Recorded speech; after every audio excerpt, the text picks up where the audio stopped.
Hello there, guys, and welcome to another episode of Second Life Electronics. As you recall, our viewers would have spotted, unfortunately, we didn't have a video out last week. For that, we really can only apologise. Fortunately, we had a few issues all hit us at once.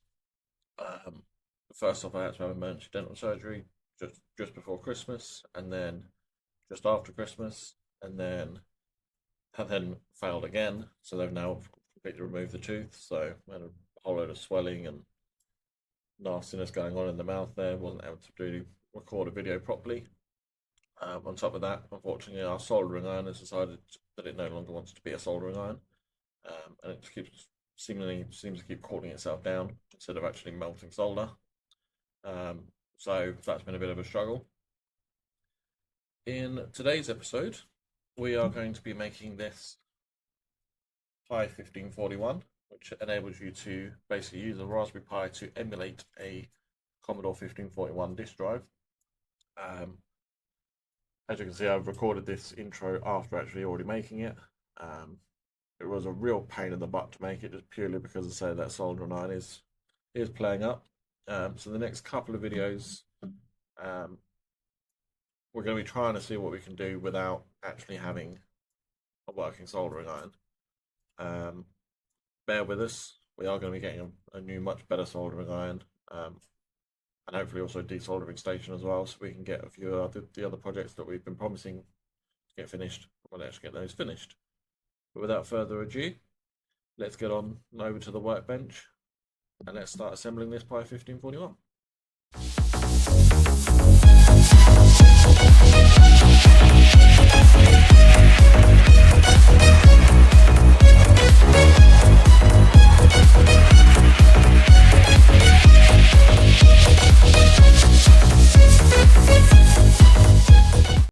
Okay then, guys, so we are now at the workbench.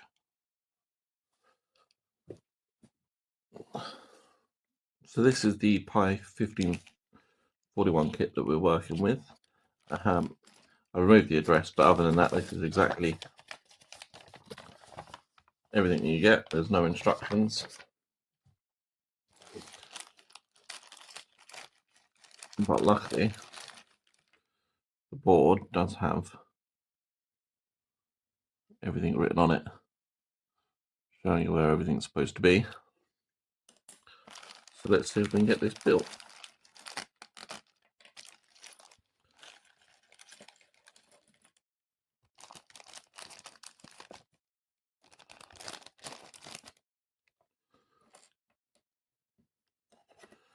See, these are gonna go into there because they're quite large components. What I might do is get the small components done first.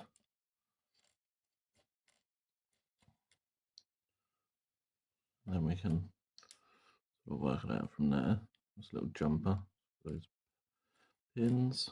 We've got a capacitor here.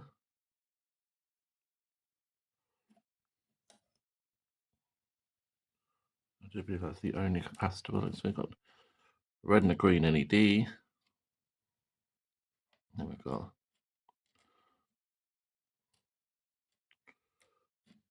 various switches. Yeah, so there's not actually that much to go in. Different size headers. So this is your chip. That's the header that will be going onto the Raspberry Pi.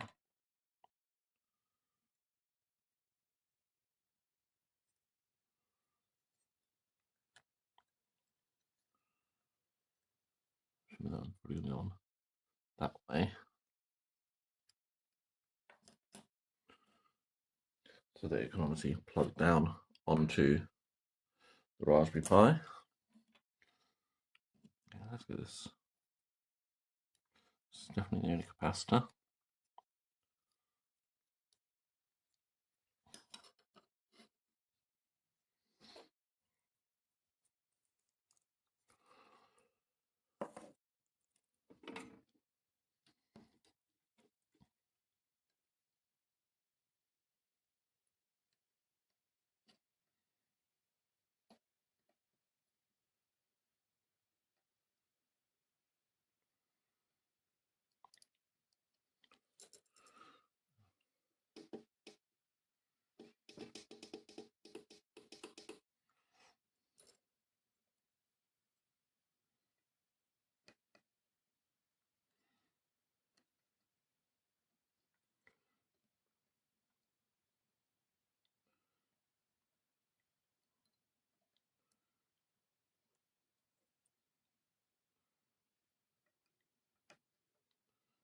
What's happening with the solder? It's not very,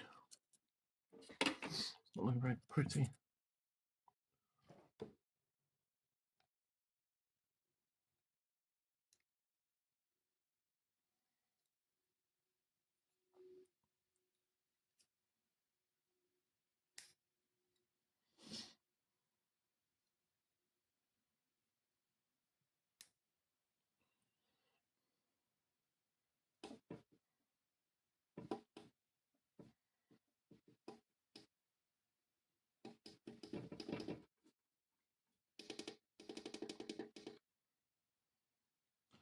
So adjust the temperature down a little bit.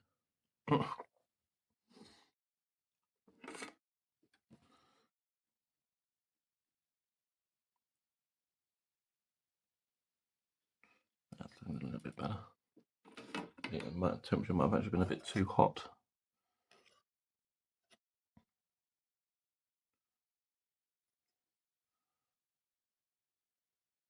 Okay, right, so we've got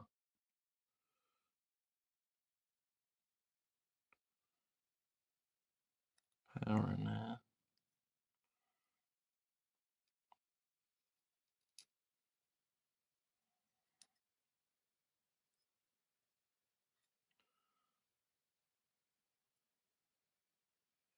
Leave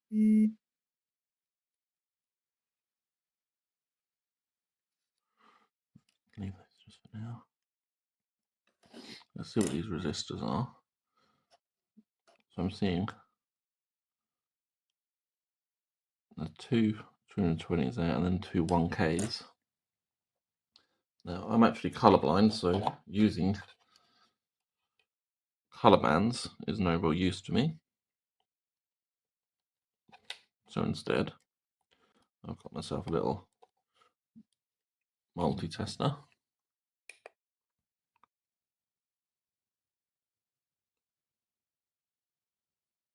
So that's a 1K resistor.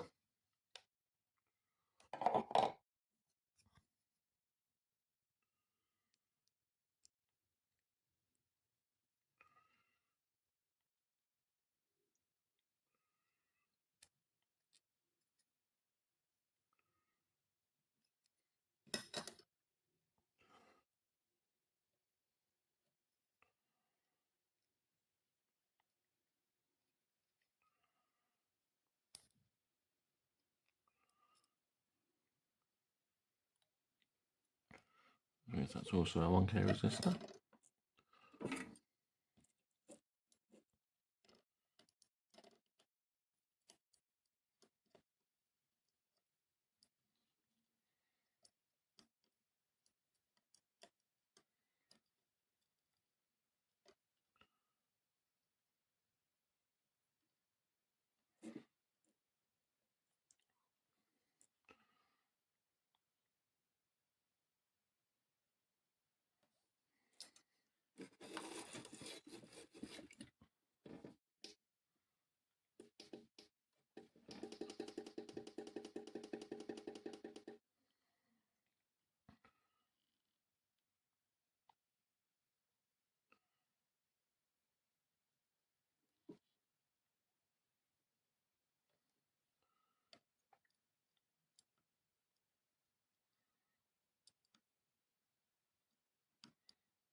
I definitely seem to be having a bit of problem with the soldering iron still at the moment.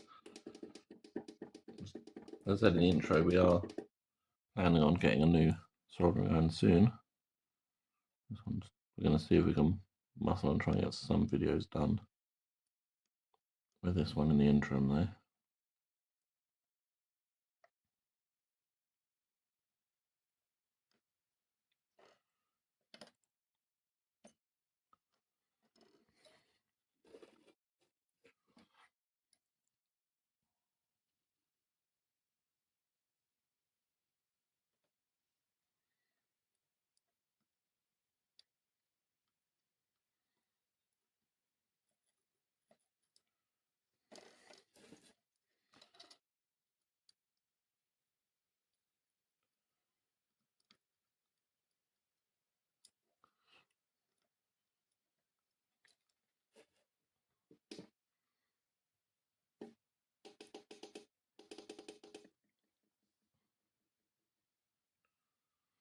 What's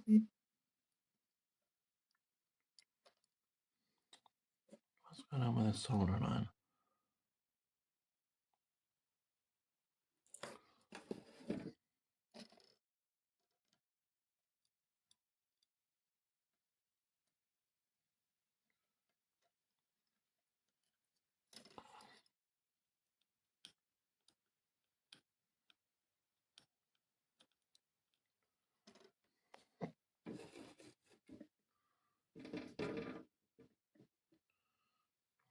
Doesn't seem to want to work properly, does it? I'm getting nothing at the actual tip.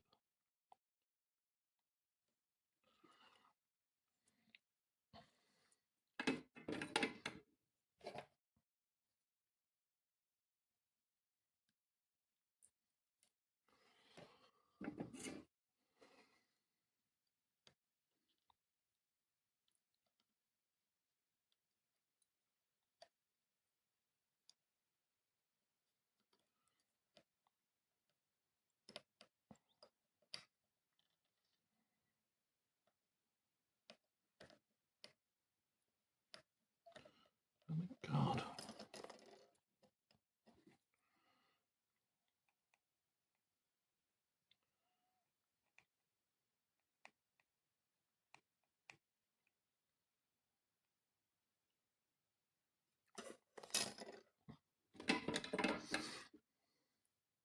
Okay, I've turned the temperature up even further on the soldering iron, and we do seem to be getting a little better now. So I don't know if the temperature is just massively, temperature reading's massively out on it or what. But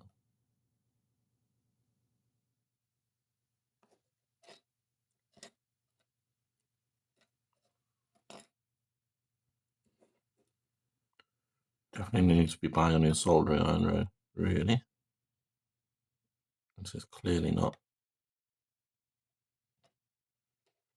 up to the scratch for what we need.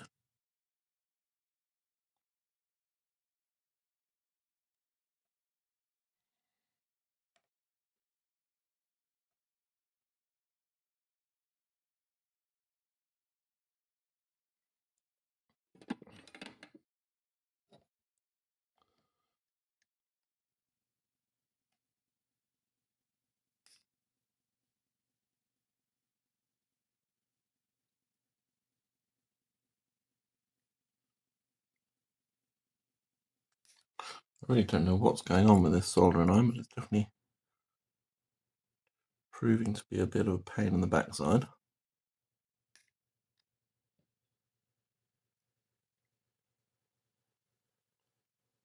So the soldering is definitely not going to look pretty because this is not. It seems to be getting, like, cooling itself down too much. I really don't know why.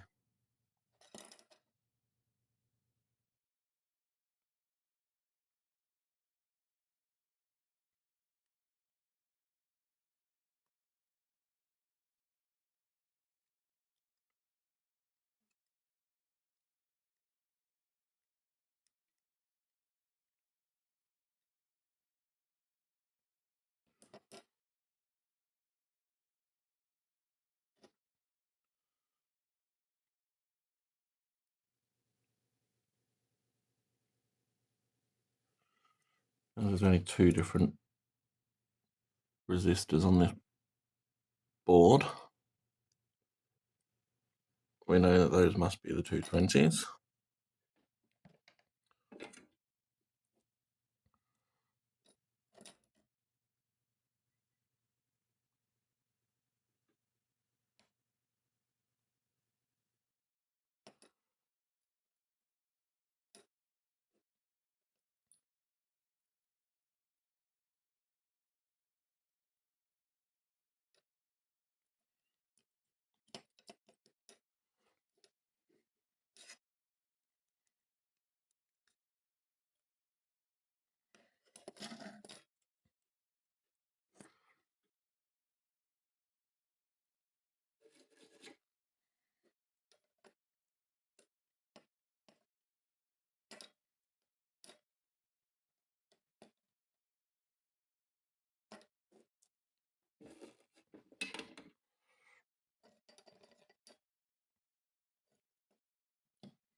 Okay, I've got a switch here.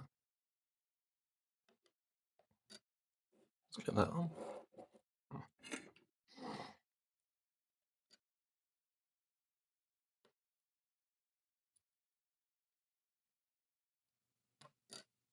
If I can get the solder to melt again, that is.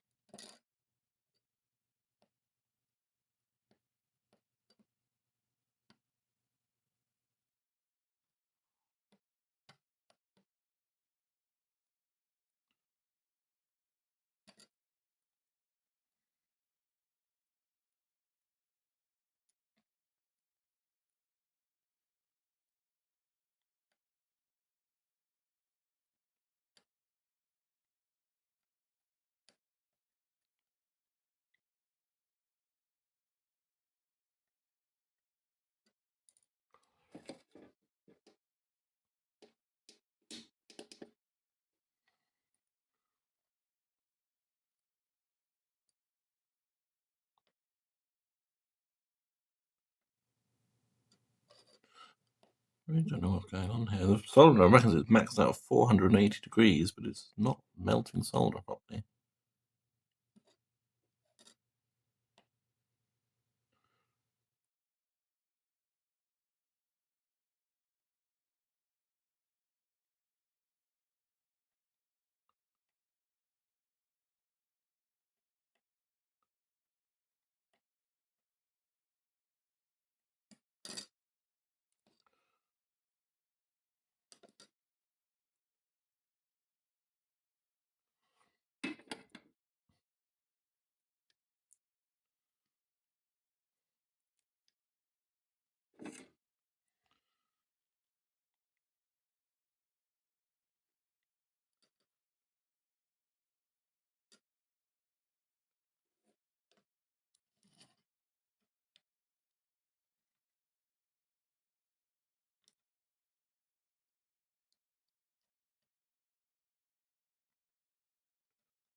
This is really not going to be a very good-looking job. I mean, those solder joints aren't even staying warm very long at all. They're actually quite cold.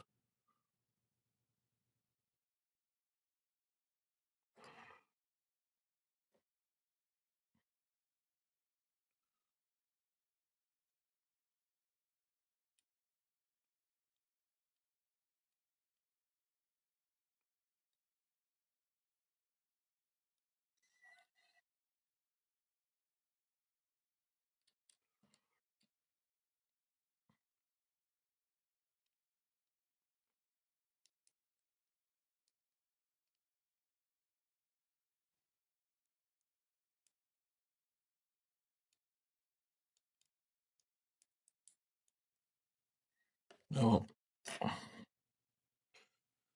that's 5 there. This is the IC connector. It's gonna. No, that's actually one too long.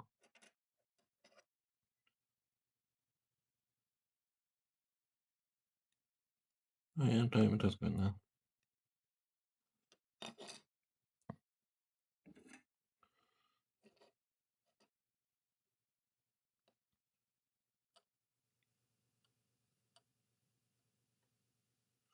No, you know what? I think we're gonna have to get a different soldering iron.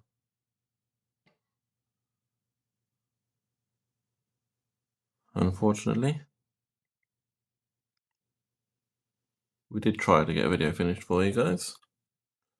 Appreciate it has been 2 weeks, but it's just not working out for us. Okay then, guys, we're actually just thought I'd pop back with some different solder, and the other solder does seem to be working a bit better. So we're going to attempt to continue.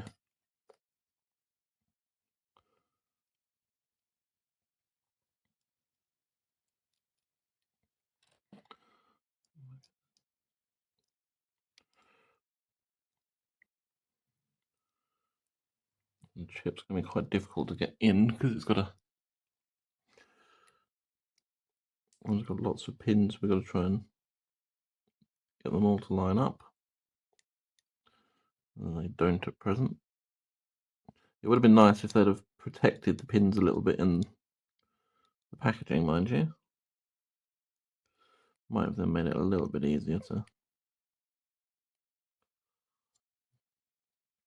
All in if it wasn't allowed to have the legs free to bend about as they saw fit.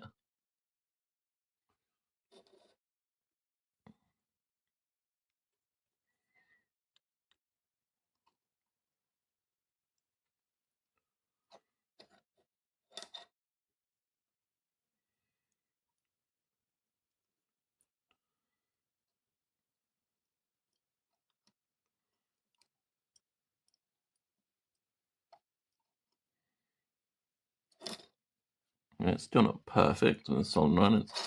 The solid 9 does definitely need replacing as well. But we are definitely getting some better results with this alternative solder.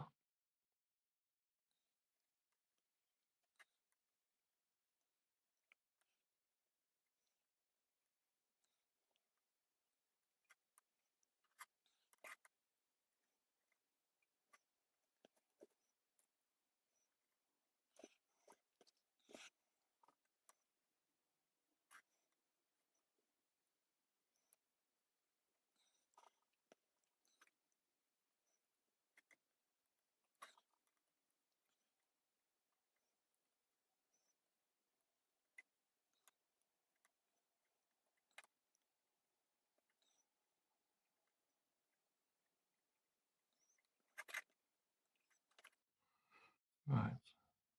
Okay, that's the chip in.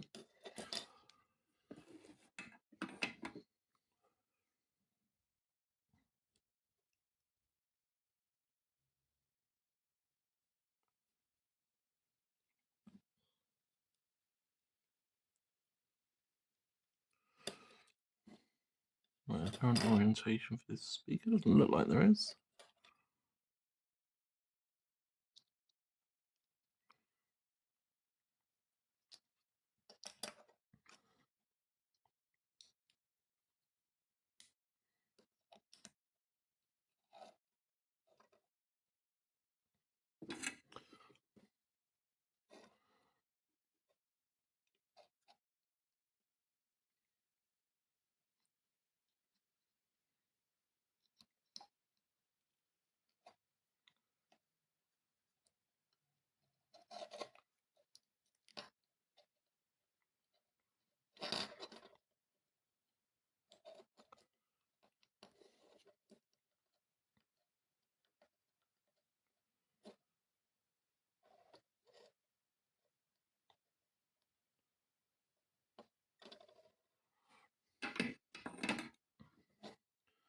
Okay, so that's now the speaker in.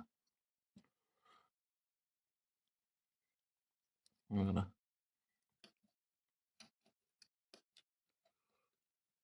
see what we had here. See, this is exactly why I was saying make sure we get the smaller parts in first, because this header is actually now in the way a little bit. So what I might have to do is just hold this so I can make sure that header's sitting that nice and flush.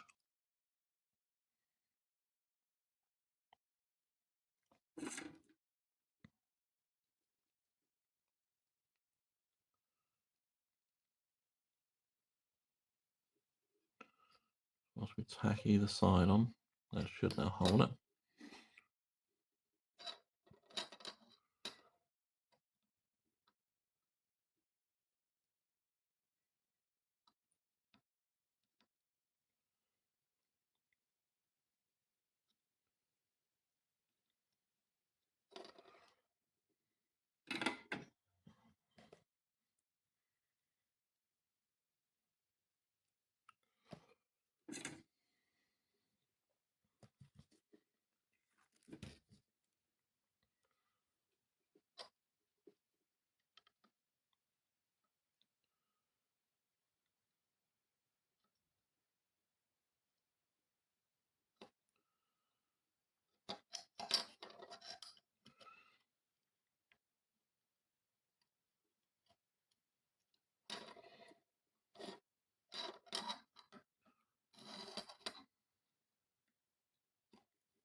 It's looking good.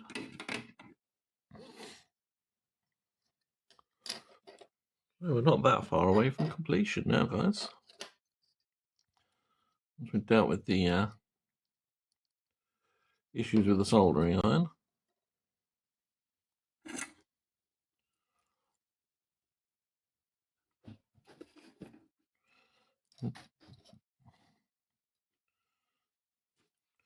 Doesn't seem to be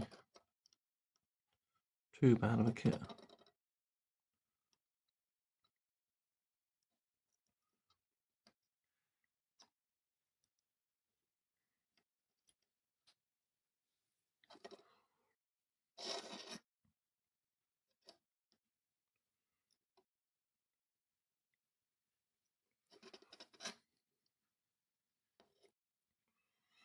We've got an external speaker header going in there. Oh, would have been going in there if I didn't pull it back out as I tried to turn the board around.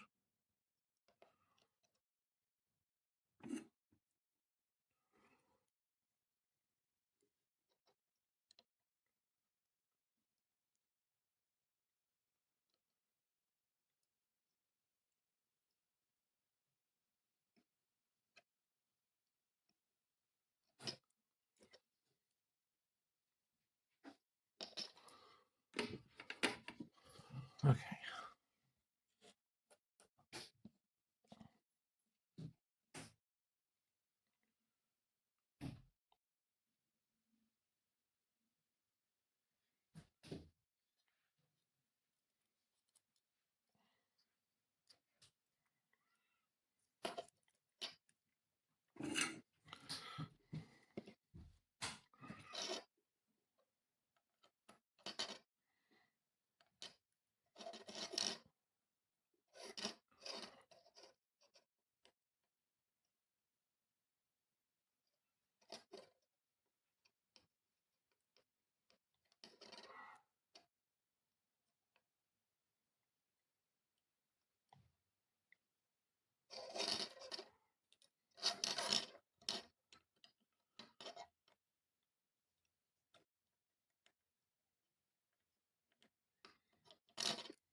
Okay.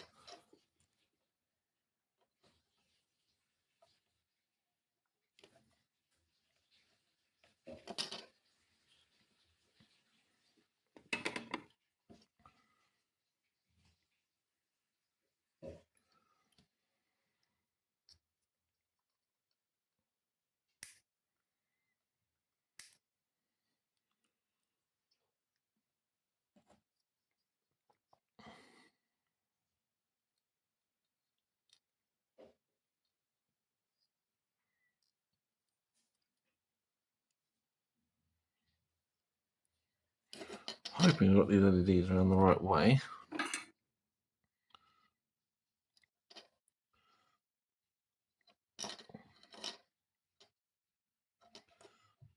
And I guess we shall soon find out.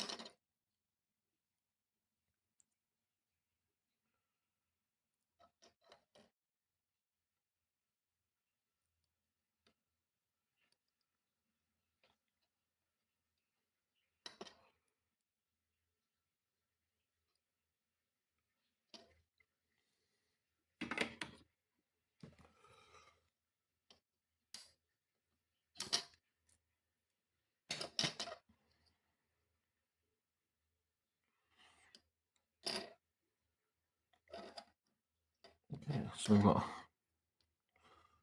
all of these switches along here. That's 5 switches all in all.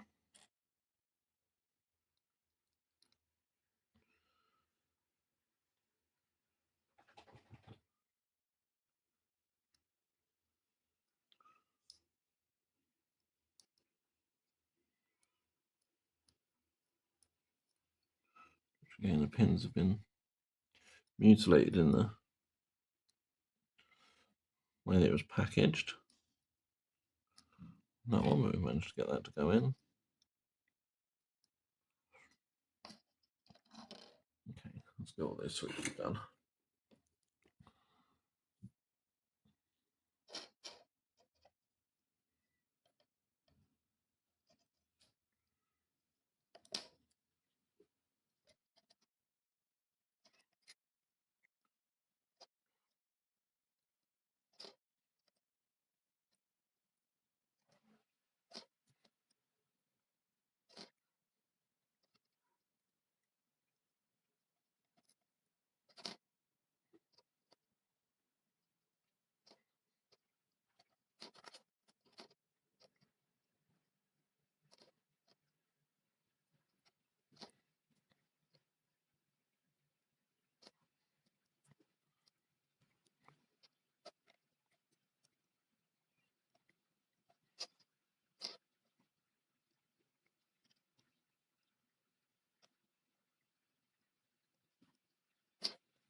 And guys, whilst you're watching me struggle on with a broken soldering iron,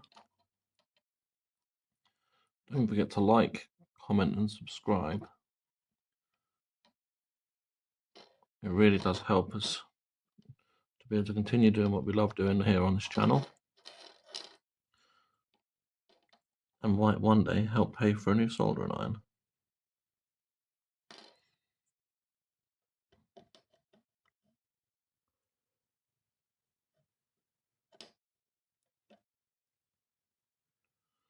This channel is currently not sponsored or anything, so we don't get any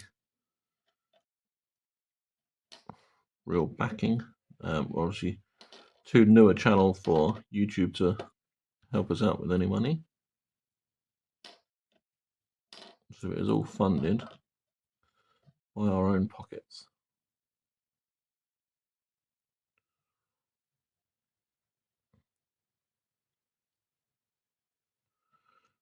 Purely for the love of all things retro.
Okay. So we're on to the final few bits now, guys.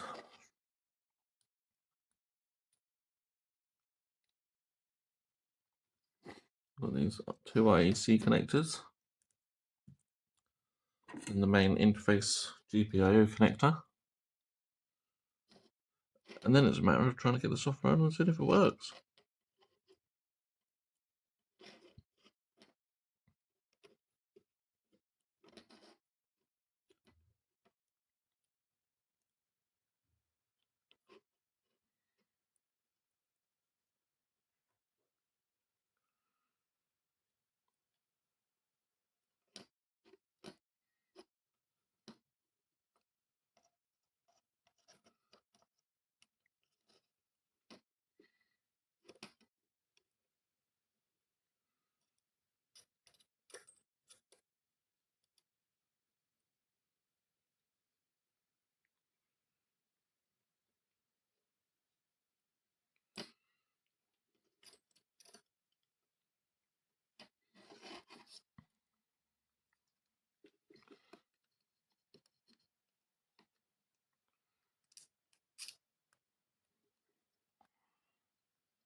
Come on, soldering iron, don't give up on us now.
Okay, the other IC connector.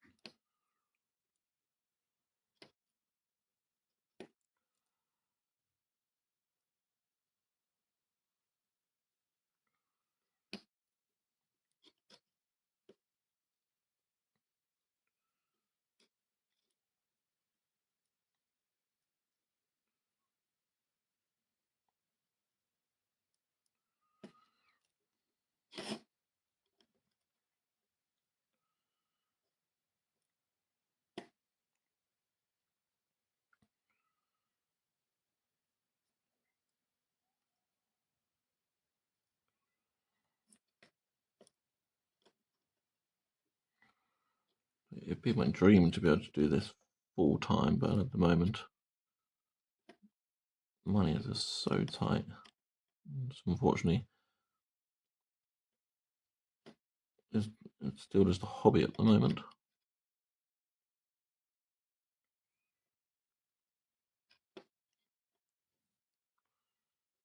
Maybe I'll start one of those patron things if any of you guys would be interested in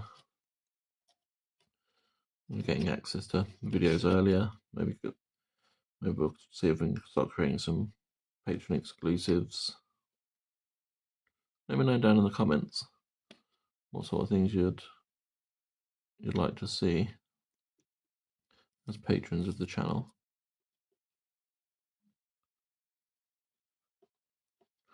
Or indeed anything else that any of you viewers want to see as part of the channel. Do you want to see some game reviews, or just let me know.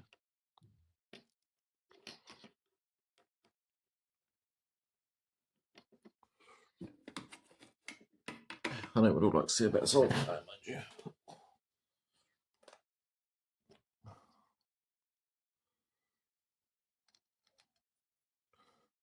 Okay, this is the final bit that needs soldering on.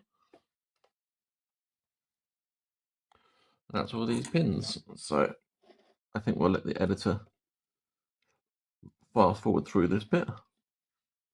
Let's just get all these quickly soldered in.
Right.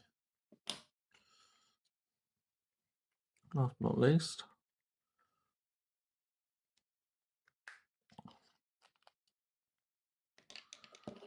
got a little screen that can be plugged on now.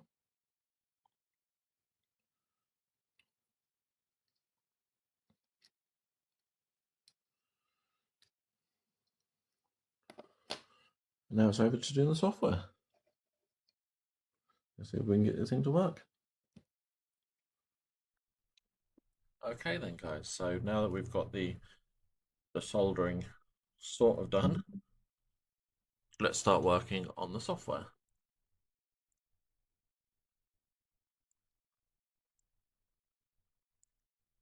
So I have my FAT32 formatted SD card here on the right window, and I've got some files. And this is from the Raspberry Pi firmware, from the Raspberry Pi Foundation. Let's extract that. We need a few files from there that will give us the boot loading.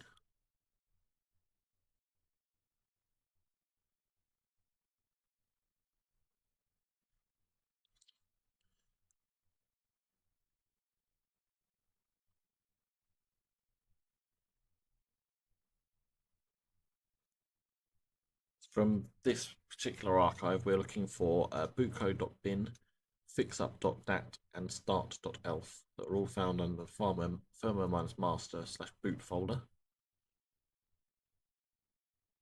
And we're going to be copying those into the root folder of our SD card.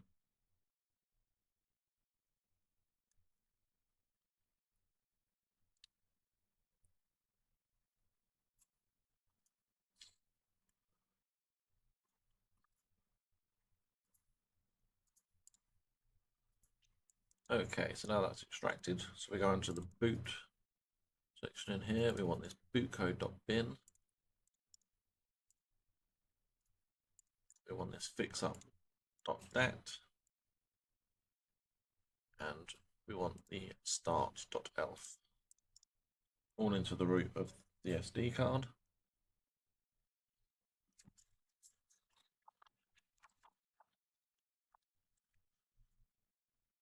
We're then going to take this Pi1541 zip, get that extracted.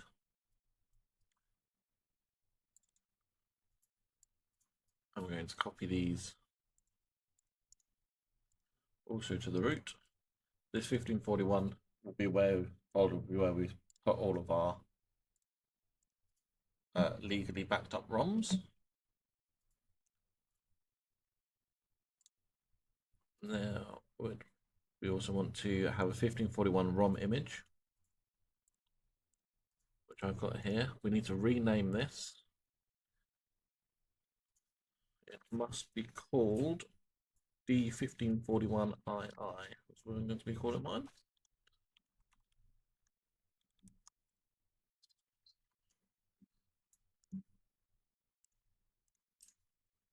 Make sure that's also in the root.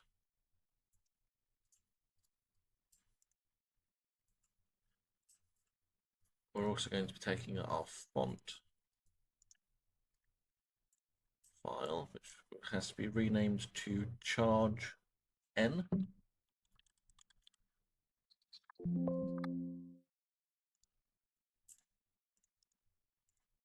we're going to paste that onto there. Now, because we actually have an OLED screen, we're going to open up this options.txt, and somewhere in here, we should find a line for the LCD display. LCD name, yep, there we go.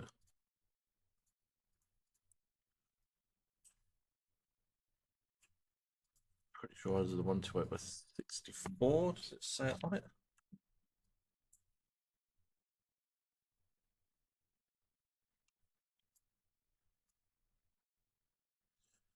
Pretty sure it's a 128 by 64.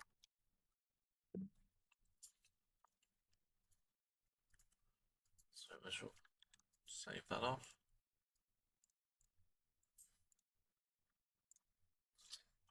Okay.